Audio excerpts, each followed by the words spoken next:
We're talking about something today that's a little bit different, and you may not have even heard about it, or maybe you heard about it, but you don't know what it is. Do you know what Huntington's disease is?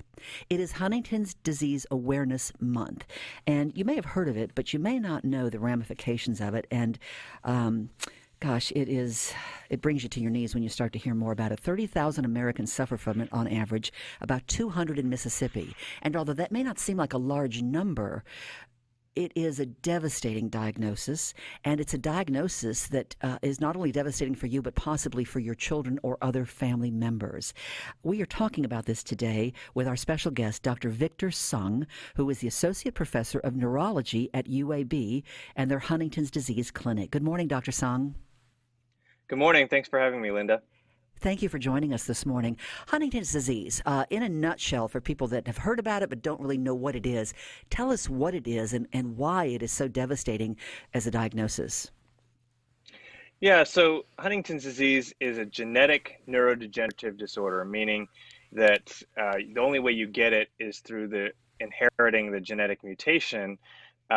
And then once you start getting the symptoms of it, they worsen over time. That's the degenerative part. And the symptoms involve the nervous system. So you get motor symptoms like abnormal movements, you get cognitive symptoms like dementia, and you get behavioral symptoms, like depression, anxiety, psychosis, those kinds of things. So it really involves the whole nervous system. In the symptoms that develop. And then the devastating part of it is that it's adult onset. So it kind of takes out your, middle adult age years, and it passes on from generation to generation. So multiple family members in the same family can be affected. And that's what makes it so difficult. Dr. Sung, is it possible to have a first mutation of it within yourself, or do you have to get it from a family member genetically? It is possible to have a new mutation of it, but that's pretty rare.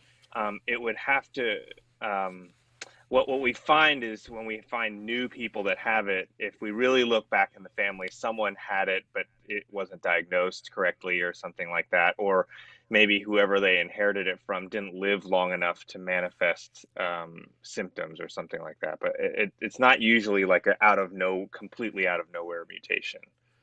Can it skip a generation, or does it go from generation to generation?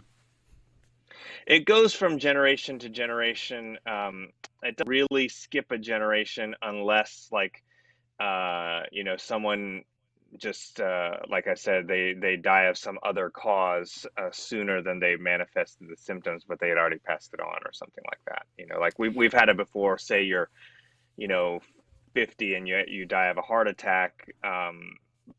And you didn't really start to show symptoms then, but you had already had children by then, so it can seem to skip a generation, but it doesn't really in actuality. My dad suffered and passed from something similar to Parkinson's called supranuclear palsy. And, in the beginning stages of it, he had some seizures. He had a terrible car accident. And it took so long for them to diagnose. Initially, they said they thought that it was some kind of epilepsy. Then they thought it was Alzheimer's. Then finally, it took about 3 or 4 years to finally diagnose. And by that time, he was halfway through. Supranuclear palsy, typically the time frame, as you know, is about 10 years, and almost 10 years to the day that that he had his first seizure and crashes when he passed. There is no cure. You can do some things. That's the same for Huntington's disease, is that there is no cure, and it is fatal. Is it correct? Yeah, so a couple things, like the life expectancy is a little bit longer for Huntington's disease than it is for supranuclear palsy. It's more like 15 to 20 years. And there also is a blood test to confirm the genetics of it to help with the diagnosis, so people can get diagnosed a little bit faster. But yes, Kurt, you're right. Currently, there is no cure, but we understand a lot about the disease because of the genetics. So there are a lot of exciting things happening, working towards the cure, and we all feel pretty confident that we're getting closer to it. We will see it in the near future is kind of what we're thinking. Tell us about UAB's Huntington's Disease Clinic. This research has been ongoing. How long have you been investigating Huntington's? And you mentioned some great new advancements. What are you working on right now? Yeah, so I've been the director of the clinic right at 10 years now, and we have a pretty big research program, but really all research, because it's such a rare disease, as you mentioned, we really need everybody across the country, across the world. So we're one of many sites across the country that are participating in clinical research. We're participating in a lot of the big clinical trials that have a lot of big press about them.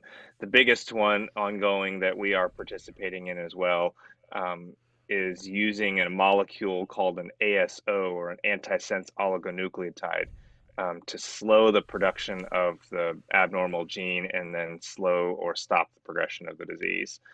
So it's kind of a virtual cure, if you will. The hope is that it would completely stop the progression of the disease. Yeah.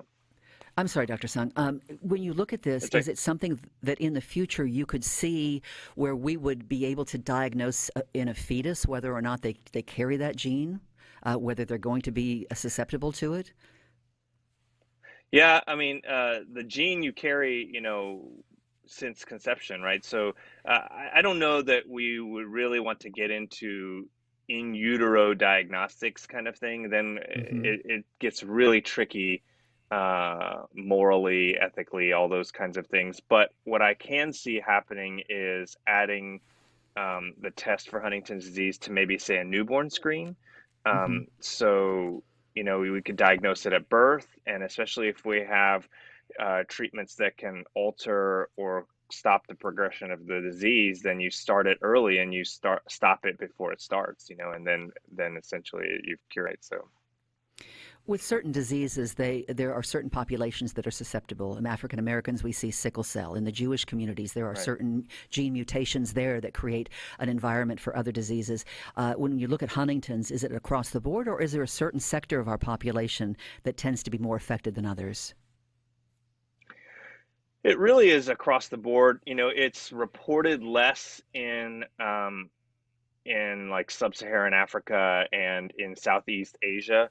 But really, we feel like the prevalence there is the same. It's just because of the way the dynamics are in those parts of the world that they just don't have the stuff to diagnose it and report it as well. But it's really felt to be kind of, across all barriers. The first onset symptoms, what do people experience? It can be a variety of things. Some people experience the mood symptoms first, like change in behavior, irritability, those kinds of things. Some people notice the memory kinds of things first. Some people notice the motor symptoms first. It's going to vary from patient to patient, but the symptoms that are the easiest to recognize and the easiest to say yes, those are definitely from Huntington's disease, are the motor symptoms, the abnormal movements. Because we all can have a little bobbles in our memory when we're stressed or don't sleep, or we can all get a little moody, irritable, variety of things. So those are harder. I mean, those can be symptoms of Huntington's disease, but it's harder to say for sure that those are from that. The twitches and jerks that you see as the abnormal movements, those are the easiest to recognize definitively from it. I know that UMC here in Mississippi is working on also doing some research and getting started on a developmental program.